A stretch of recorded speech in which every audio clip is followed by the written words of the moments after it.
오늘 요엘서 2장 마지막 단락에 있는 말씀 가지고 내 영을 부어주리라 라고 하는 말씀, 오늘 우리가 찬양하는 가운데 마지막 날에 라고 하는 그 찬양 가사 가운데 있는 그런 본문의 말씀입니다.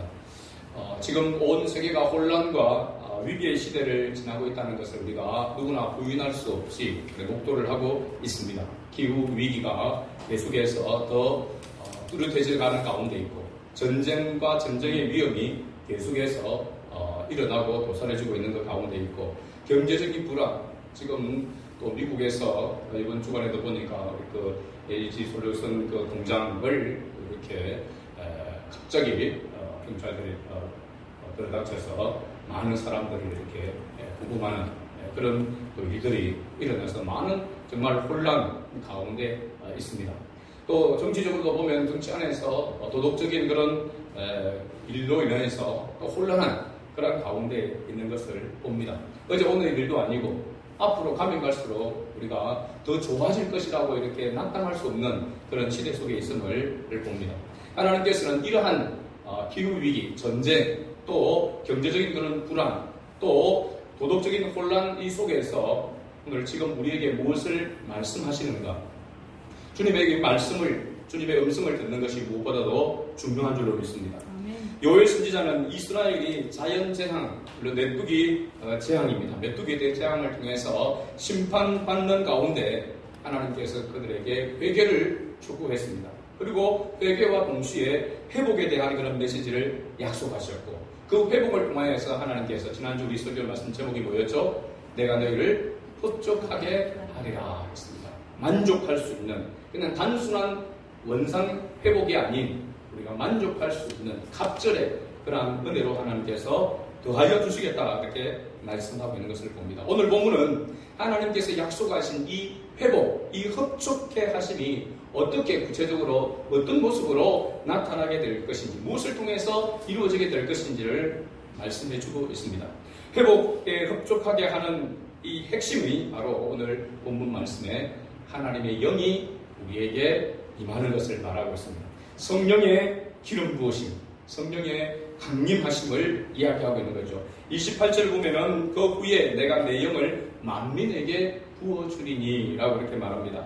여기 그 후에라고 하는 것은 우리가 앞달락에 살펴보았던 회개와 그 다음에 회복, 그리고 흡족하게 해주시겠다라고 하는 이러한 일이 있는 그 이후를 말하고 있습니다. 회개와 회복 그 이후를 가리키고 있는 거죠. 그리고 내 영이라고 할 때 이 영은 히브리 원어로 루아흐라고 이렇게 하면 따라합시다. 루아흐. 이 생기, 하나님의 생기, 그리고 능력, 임재를 뜻하는 그런 단어입니다. 그래서 하나님의 영이 부음받아지겠다, 임하게 해주시겠다 이렇게 말하고 있습니다. 구약 시대에 특별한 사람들에게 하나님의 이 영이 임하게 되어졌습니다. 특별한 직분자들이 있죠. 어떤 직분자들입니까? 선지자, 제사장, 왕, 이 세 직분자들에 대해서 하나님께서 기름 부으셨던 그런 모습을 보게 됩니다.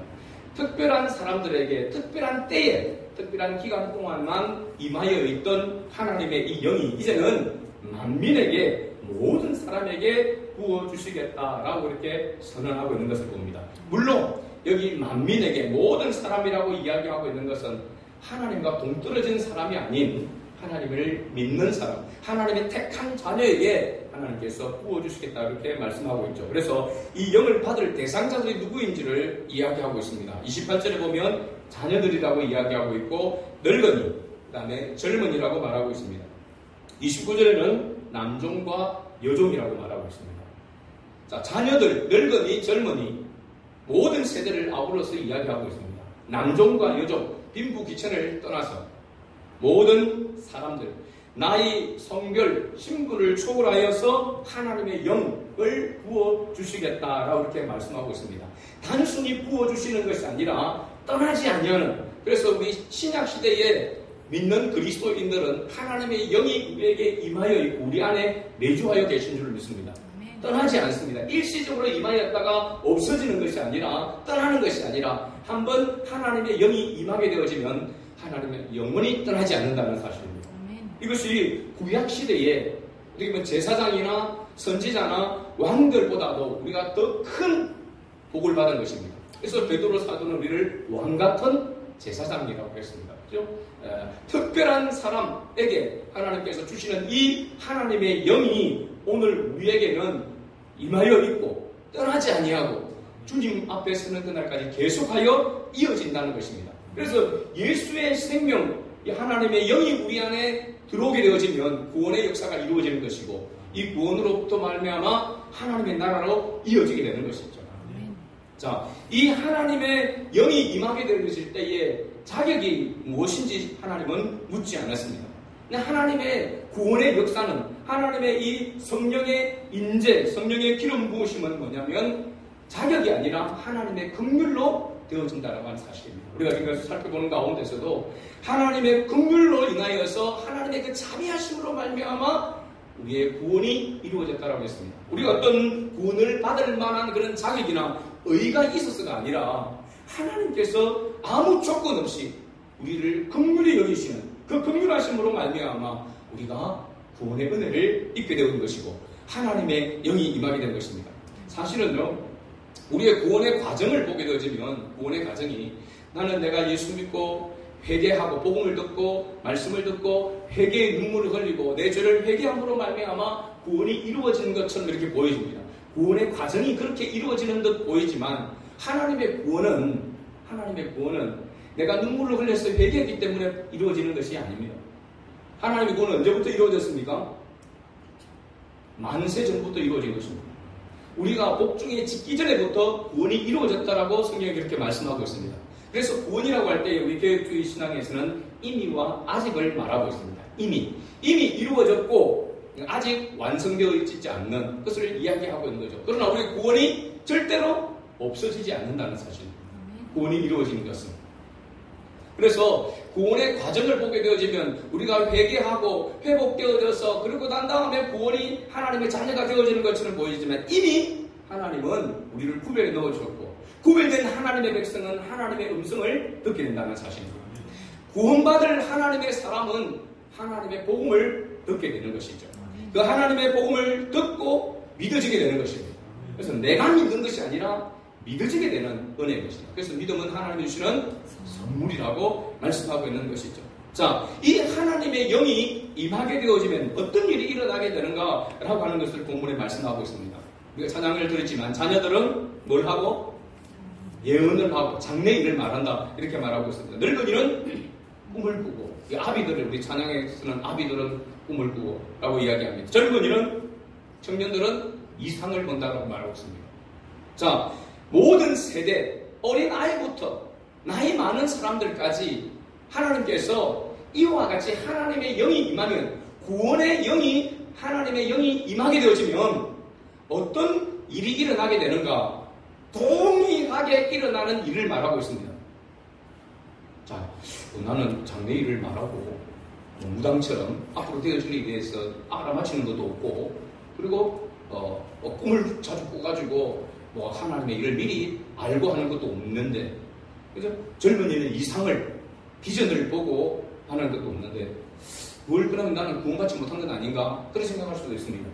여러분 여기 자녀들, 늙은이, 젊은이를 사실 앞에서도 말씀드렸지만 남녀노소를 불문하고 말하고 있습니다. 신분을 초월하여 하나님이 주시는 은혜라고 이렇게 말하고 있는데 장래일이나 꿈을 꾸는 것이나 이상을 보는 것이나 제가 볼 때는 같은 말입니다. 그렇잖아요. 장래일, 앞으로 되어질 일이나 우리가 앞으로 되어질 꿈을 앞으로 되어질 이상, 비전 같은 의미입니다.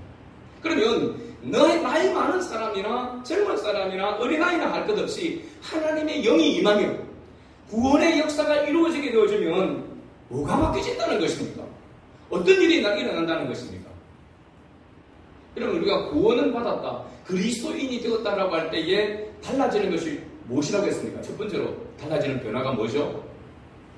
신분의 변화라고 했습니다. 신분의 변화. 그렇죠? 우리가 내가 느끼든 느끼지 못했던, 내가 감정적으로 내가 느끼든 느끼지 못했던 신분의 변화가 먼저 일어난다고 했습니다. 우리가 태어나자마자 자녀들을 어떻게 합니까? 연사무소, 동사무소에 가서 출생 신고를 하게 됩니다. 아이가 태어나자마자 걸어가서 신고합니까? 부모가 합니까? 부모가 가서 출생 신고를 하게 된다. 그럼 아이는 자기 의지와 상관없이 뭐가 된 겁니까? 우리의 호적에 올라가게 되는 것이죠. 신분이 달라지게 되는 것입니다. 마찬가지로 우리가 구원의 은혜를 감정적으로 내가 느끼든 느끼지 못했던 하나님께서 택한 자녀에게는 하나님께서 하나님의 소속으로 하나님께 속한 자로 하나님께서 구별하셨다는 사실입니다. 할렐루야. 이게 가장 첫 번째 일어나는 신분의 변화입니다. 이런 신분의 변화가 일어난 사람에게는 어떤 변화가 또 일어나게 되는가? 오늘 여기에 자녀들은 예언을 하고 장래일을 말하고 늙은이는 꿈을 꾸고 젊은이는 이상을 본다라고 했습니다. 이 세 가지가 동일한 그런 부분이라고 말씀을 드렸는데 이것은 바로 무엇의 변화를 말하고 있느냐면 가치관의 변화를 말하고 있습니다. 가치관의 변화. 가치관의 변화가 있게 되어지게 되면 이와 같은 모습이 나는 겁니다. 이 시대에 대하여 앞으로 다가올 시대에 대하여서 어떤 관점을 가지게 되는가? 사회적인, 세상적인 그런 가치관의 관점으로 이 세상을 보고 이 시대를 보는 것이 아니라 성경적 관점을 가지고 보게 된다는 사실입니다. 여러분, 그 그리스도인이라고 할 때 그 그리스도인은 그리스도의 관점으로 이 세상을 보는 사람입니다. 그리스도를 따르는 사람이라고 하는 의미도 있지만 그리스도의 관점으로 세상을 보는 사람입니다. 예수 믿게 되어지면 내 안에서 어떤 변화가 일어나게 되는가? 내 뜻과 내 생각은 내려놓게 되어지고 주님의 뜻을 따르는 자가 그리스도인이 되는 것입니다. 가치관의 변화, 세계관의 변화, 이 가치관, 세계관이 성경적 가치관, 성경적 세계관으로 바꿔지게 되는 겁니다. 이 말은 뭐냐면 쉽게 말해서 하나님의 말씀이 삶의 모든 것에 있어서 기준이 된다는 것입니다. 스탠다드, 우리가 성경을 다른 말로 바이블, 스탠다드라고 이야기하는 것은 이 말씀이 바로 우리의 삶의 표준이기 때문에 그렇습니다. 기준이 되기 때문에 그렇습니다. 그래서 가치관의 변화가 일어나게 되는 것입니다. 그래서 아직 예수 믿고 나서 내가 하나님의 자녀임에도 불구하고 하나님의 이 은혜를 깊이 있게 받지 못한 사람은 하나님 앞에 기도해야 합니다. 그리고 하나님의 말씀을 우리가 외우고 하나님의 말씀을 가까이 하는 이유가 바로 뭐냐면 하나님의 말씀이 내 안에 들어와서 내 마음과 내 생각을 다스리고 지배해야만 하나님의 자녀라고 하는 것을 우리가 확신하게 되는 거죠. 아무리 당신은 이 교회 예배당에 와서 앉아있다고 해서 당신은 예수 믿는 사람입니다. 당신은 구원받았습니다. 이렇게 이야기해도 자기는 하나님의 말씀을 통해서 다스림을 받고 경험하지 못하면 내가 하나님의 자녀다. 나는 지금 죽어도 하나님 나라에 갈 수 있다라고 하는 확신이 서지를 않는 것입니다. 이해가 됩니까, 여러분? 그러니까 하나님의 말씀을 우리가 가까이 하고 하나님의 말씀을 청종해야 될 그 이유는 내가 하나님의 자녀인데 하나님의 자녀라고 하는 확신을 가지고 살아가고 그 하나님의 은혜를 경험하는 삶을 살아가는 그 복을 주님은 누리기를 원하시는 것입니다. 우리가 하나님의 자녀임에도 불구하고 하나님의 다스림을 받지 아니하고 하나님의 자녀 같지 않은 모습으로 살아가는 것은 복을 받은 사람이지만 복을 누리지 못하는 사람입니다. 자, 그리스도인 가운데 그래서 두 가지가 있는 것입니다. 복을 받았는데 복을 알지 못하고 그 복이 무엇인지를 알지 못하고 복을 누리지 못하는 사람이 있고 그 복이 무엇인지를 알고 그 복을 삶 가운데서 누리는 사람이 있는 것입니다. 여러분 어느 쪽입니까? 그리스도인이라고 하는 동일한 구원의 은혜를 받았음에도 불구하고 하나님의 주시는 은혜의 복, 그 구원의 복을 이 세상 가운데서 삶 속에서 누리며 살아가고 있는가? 이것을 누리도록 하기 위해서 하나님께서 우리 힘으로는 안 되니까 성령을 보내주신 것입니다. 그래서 성령 강림이 일어나게 되어지고 그 성령 강림을 통해서 믿는 자들, 그리스도인들에게 성령의 충만함을 주신 것입니다. 근데 성령의 충만함은 계속 지속될 수도 있고 순간순간 사라질 수도 있습니다. 그리스도인임에도 불구하고 성령 충만받았다가 충만했다가 성령을 소멸하는 성령에 충만하지 못하는 올라갔다가 떨어졌다 하는 그런 모습도 얼마든지 있을 수 있다는 것입니다. 그래서 항상 성령 충만을 받으라 라고 사도 바울은 그렇게 말한 것입니다. 그리스도인이 그리스도인다운 삶을 살아가기 위해서는 반드시 성령의 충만함을 입어야 하는 것입니다. 그래서 우리의 기도 가운데서 끊임없이 우리가 기도해야 될 부분이 바로 이 성령 충만함을 받아서 이 성령 충만함을 계속해서 유지해 가도록 하는 것입니다. 자, 예수 그리스도의 영이, 하나님의 영이 우리에게 임하게 될 때는 신분의 변화가, 그 다음에 가치관의 변화가 일어난다고 했습니다. 오늘 장래일을 말하고 꿈을 꾸고 이상을 맛본다라고 하는 그 이유는 또 한 가지의 의미가 있습니다. 이것은 하나님의 나라, 장차 오게 될, 임하게 될 하나님의 나라를 위하여서 모두가 주의 복음을 전하게 된다는 사실입니다. 예수 믿는 사람이라면 하나님의 영이 임하여 성령 충만하게 되면 반드시 나타나는 열매가 뭐냐? 구원의 열매가 맺어지게 된다는 사실입니다. 전도의 열매가 맺어지게 된다는 사실입니다. 전도하게 된다니까요. 성령 충만하게 되면 전도하게 됩니다. 계속해서 전도하게 되면 성령 충만이 사라지지 않냐고 성령 충만함이 계속 지속될 수 있습니다. 그게 기록이 바로 사도행전에 나와 있습니다. 사도 바울과 같이 오직 주의 복음을 위하여서 자기의 모든 것을 바치며 살아갈 때 그 성령의 충만함이 계속해서 이어져 갔다는 사실입니다. 오늘 우리가 성령 충만한 이유가 어디에 있습니까? 성령 충만하지 못하고 성령 충만을 계속 이어가지 못하는 이유가 어디에 있냐? 단순히 성령 충만이라고 할 때 방언을 하고 그냥 내 어떤 영적인 그런 만족함을 누리기 위한 그런 것으로 성령 충만을 생각하게 됩니다. 마음의 평안이 임하고 기쁘고 즐겁고 그것으로 끝나는 겁니다. 여러분, 성령 충만은 그렇게 하기 위해서 주신 것이 아닙니다. 그건 물론 기본이지만 성령 충만의 목적은 성령의 능력으로 복음을 전하는 것입니다. 그래서 자녀들이 이상을 보고 자녀들이 예언을 하고 어른들이 꿈을 꾸고 하는 이 모든 것들은 가치관의 변화가 일어나고 성령이 임함으로 말미암아 그리고 복음을 전하는 하나님의 나라를 위하여 나아가는 그것이 바로 마지막 때에 성령이 부어졌을 때에 나타날 현상임을 이야기하고 있는 것입니다. 오늘 우리가 우리 자신의 모습을 돌아봐야 되죠. 저와 우리 모습을 돌아봐야 됩니다. 나는 과연 무엇을 위해서 살아가고 있는가? 나는 무엇을 위해서 기도하고 있는가? 나는 주님이 부르신 그 부름에 합당한 삶을 살아가고 있는가? 내가 성령 충만하지 못한 이유가 뭔가? 내가 성령 충만했다가 성령 충만함을 잃어버리는 그 이유가 어디에 있는가? 결론은 바로 여기 있는 것입니다. 우리가 주님이 원하시는 그 목적에, 그 관점에 우리가 서 있지 못하기 때문에 그렇습니다. 오늘 저와 여러분들이 우리가 분명히 기도해야 되고 우리가 하나님 앞에 부르짖어야 될 가장 중요한 바로 목적이 여기에 있음을 말하고 있는 것입니다. 자, 그런데 하나님의 영이 임하는 그 날에 오늘 요엘 선지자를 통해서 하나님의 심판도 일어나게 될 것이라고, 그런 징조가 함께 나타날 것이라고 요엘 선지자가 경고하고 있는 것을 봅니다. 하나님의 구원이 이루어지는 동시에 한쪽에는 하나님의 심판이 이루어진다는 겁니다. 하나님의 심판과 동시에 하나님의 구원이 이루어진다는 거죠. 그래서 하나님께서 택한 자들을 구원하시고 하나님을 믿지 않는 자들을 하나님께서 심판하시는 것을 말하고 있습니다. 하늘과 땅에 피와 불과 연기 기둥 그리고 해가 어두워지고 달이 핏빛같이 변할 것이라고 말하고 있습니다. 마지막 때에 심판, 이 세상을 심판할 때에 나타날 그 징조에 대해서 말하고 있습니다. 하나님의 심판이 임박했음을 알리는 바로 영적 신호인 것입니다. 단순히 자연 현상이 아니라 자연적인 그런 모습 가운데서 우리가 볼 때는, 사람들이 볼 때는 자연적인 현상으로 그러한 것들이 일어나게 될 나는 것처럼 보여지지만 우리 그리스도인들은 그러한 것들을 볼 때에 영적인 이게 신호다, 하나님의 심판이 임할 영적인 신호다라고 하는 것을, 사인이라고 하는 것을 우리가 알아야 된다는 거죠.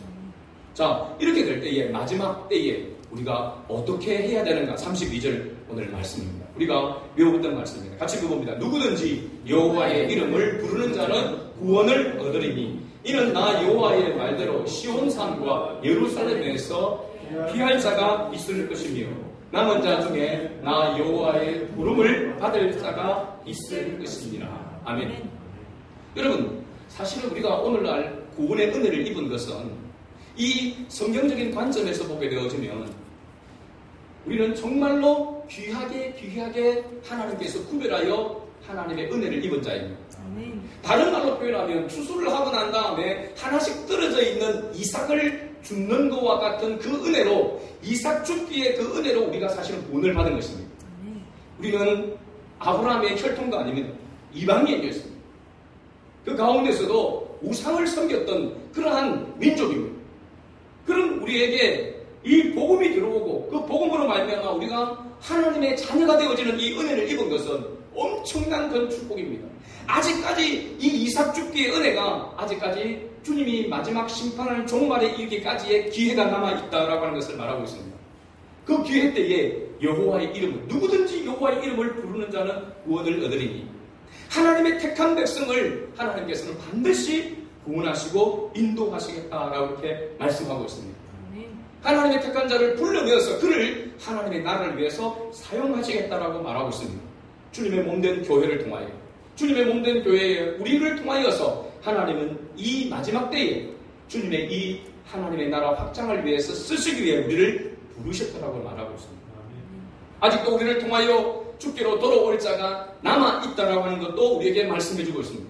그러게 우리가 포기하지 말아야 되는 거죠. 오늘 장로님 말씀하신 것처럼 우리 가정의 복음의 구원을 위해서, 가정의 복음화를 위해서 진짜 안 믿을 것 같이, 절대로 안 믿을 것 같은 남편도, 절대로 믿지 않을 것 같은 부모도, 절대로 믿지 않는 자녀들도 하나님께서 택하시고 하나님 부르셨다면 하나님께서 언젠가는 이끌어내실 줄로 믿습니다. 주 예수를 믿어라. 그리하면 너와 내 집이 구원을 얻으리라. 우리가 이 말씀을 붙들어야 될 줄로 믿습니다. 나를 구원하신 하나님, 내 가족들, 내 가정을 하나님께서 구원해 주실 줄로 믿습니다. 라고 하나님 앞에 기도했는 거죠. 하나님이 이미 약속해 놓은 줄로 믿습니다. 그러나 그 약속을 믿고 구해야 하나님께서 주시겠다고 말씀하고 있습니다. 왜 그렇게 할까요? 그냥 주시면 되지. 왜 하나님이 눈물을 흘리면서 기도하게끔 하실까요? 하나님 하실 수 있는데, 스스로 하실 수 있는데 왜 우리를 보고 그렇게 땀을 흘리며 눈물을 흘리며 기도하라고 했을까요? 하나님의 은혜임을 알도록 하기 위함입니다. 그래서 하나님께 영광 돌리도록 하기 위함입니다. 그렇죠?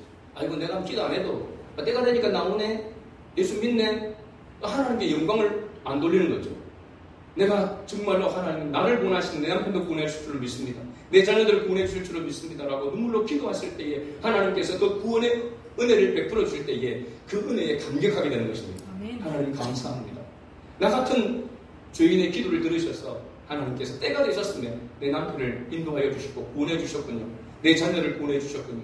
하나님 감사합니다. 감사 하나님께 나올 수밖에 없는 것이죠. 이러한 은혜가 임하게 될 줄로 믿습니다. 오늘 말씀 가운데서 이 요엘 선지자가 예언했던, 우리 요엘 선지자의 구체적인 역사의 그 기록 연대에 대해서 명확하게 기록하고 있지 않는데 주전 9세기에서 5세기 사이라고 이렇게 봅니다. 이스라엘 백성들이 바벨론의 포로로 끌려가게 되어지고 그 포로에서 돌아오고 하는 그러한 시점 가운데에서 이 성령의 강림하는 사건이 일어나게 될 것을 요엘 선지자를 통해서 예언했는데 이것이 언제 성취되었습니까? 수백 년이 지나고 난 다음에 바로 사도행전 2장에서 요엘 선지자의 이 예언이 성취되었다라고 기록하고 있습니다. 우리 이건 찾아봐야 됩니다. 기록이니까. 그렇죠? 사도행전 2장 16절에서 21절 말씀을 보면 베드로를 비롯하여서 12사도와 그리고 마가다락방에 120명이 모였던 성도들이 성령의 강림과 성령 충만함을 받고 난 다음에 사람들이 놀라며 당황하면서 서로 말하기를 이 어찌된 일인가 라고 할 때에 베드로 사도가 이렇게 말하고 있습니다. 같이 읽어봅니다. 16절부터 이는 곧 선지자 요엘을 통하여 말씀하신 것이니 일러서되 하나님이 말씀하시기를 말세에 내가 내 영을 모든 육체에 부어주리니 너희의 자녀들은 예언할 것이요 너희의 젊은이는 환상을 보고 너희 늙은이는 꿈을 꾸리라. 그때에 내가 내 영을 내 남종과 여종에게 부어주리니 그들이 예언할 것이요 또 내가 위로 하늘에서는 기사를 아래로 땅에서는 징조를 베풀리니 곧 피와 불과 연기로다. 주의 크고 영화로운 날에 이르기 전에 해가 변하여 어두워지고 달이 변하여 피가 되리라. 누구든지 주의 이름을 부르는 자는 구원을 받으리라 하였느니라. 아멘. 할렐루야.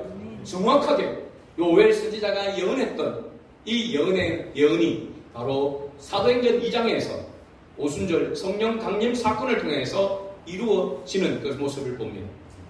이 성령 강림과 성령 충만함을 통하여서 그 성령 충만함을 받은 이제 사도들과 그리스도인들이 어떻게 하나님의 나라를 확장시켜 나아갔는가라고 하는 것을 기록해 놓은 것이 사도행전입니다. 대표적으로 사도들이 활동했던 그러한 것에 대해서 기록하고 있는 사도행전이잖아요. 사도들의 행위에 대해서 기록해 놓은 말씀이라고 하는 것입니다. 사도행전을 통해서 우리가 바울 서신서들이 쭉 나옵니다. 고린도전서, 갈라디아서, 빌립보서, 에베소서 하는 쭉 이렇게 서신들이 나오잖아요. 사도 바울에 의해서 또 사도들을 통해서 베드로를 통해서 요한을 통해서 야고보를 통해서 선포되어진 하나님의 나라가 어떻게 세워져 가고 어떻게 오늘 우리에게까지 임하게 되었는가를 말하고 있는 것입니다. 오늘 역시 이와 같은 성령의 충만한 역사가 계속되어질 때에 하나님의 나라는 주님이 오시는 그날까지 계속해서 이루어지게 될 것이고, 여기에 쓰임받는 자가 부르심을 받은, 택함을 받은 자들에게 복이라고 성경은 말씀해주고 있습니다.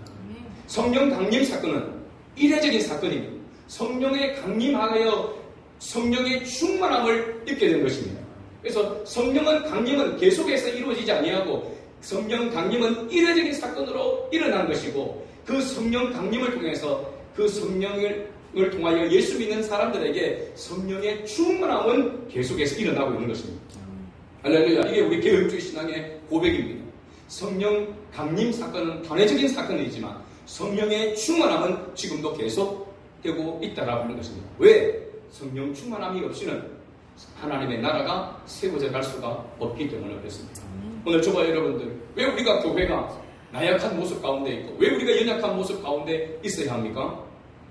하나님께서 우리에게 주신 그 사명, 하나님께서 우리에게 원래 주신 그 본분을 우리가 망각하고 잊어버리고 있기 때문입니다. 저와 여러분들은 우리는 목숨 걸고 성령의 충만함을 위해서 기도해야 될 줄로 믿습니다. 성령 충만해야만 그 능력으로 우리가 복음을 전할 수 있습니다. 부끄러워하지 아니하고 직장에서나 어디서나 강하고 담대하게 주의 복음을 전할 수가 있는 것입니다. 여러분 내가 왜 부끄러워하고 복음을 부끄러워합니까? 내가 왜 쭈삣쭈삣하면서 교회 가자고 말을 못합니까? 성령 충만하지 못하기 때문에 그렇습니다. 성령 충만하면 담대해지게 되는 것입니다. 그 사람이 나를 어떻게 생각하고 나를 비방하고 나를 무시하고 나를 멸시한다 해서 개의치 않게 되는 것입니다. 오히려 자랑스럽게 여기고 내가 오늘도 주의 이름으로 승리했고 주님이 나와 함께 하시므로 나에게 담대함을 주셔서 입으로 선포하게 하셨구나. 오히려 감사하게 되고 감격하게 되는 것이고 더 성령의 이 충만함을 유지하기 위해서 기도하게 되는 것이고 그리고 계속해서 주의 복음을 전도하게 되는 것입니다. 이게 우리의 교회의 모습 속에서 있어야 될 그런 모습입니다. 첫 번째로 다시 요약해보면 성령의 충만함을 받으면 하나님의 영이 임하게 되어지면 그리스도인이 되어지게 되면 우리의 시선이 달라지게 되는 것입니다. 가치관이 달라지게 되는 것이고 그렇죠? 우리의 말하는 것이 달라져야 된다라고 하는 것을 우리가 볼 수가 있습니다. 그래서 반드시 성령의 충만함에 이 기름 부심을 위해서 우리가 기도해야 된다라고 하는 것을 알 수가 있습니다. 우리와 함께 하시는 주님, 임마누엘 되시는 주님, 영원히 떠나지 아니하고 함께 하시겠다라고 하시는 그 주님을 더욱더 의지하여 믿음 가운데 굳게 서서 주님의 영광을 위해서 쓰임받는 우리 모두가 될 수 있기를 주의 이름으로 축복합니다. 아멘.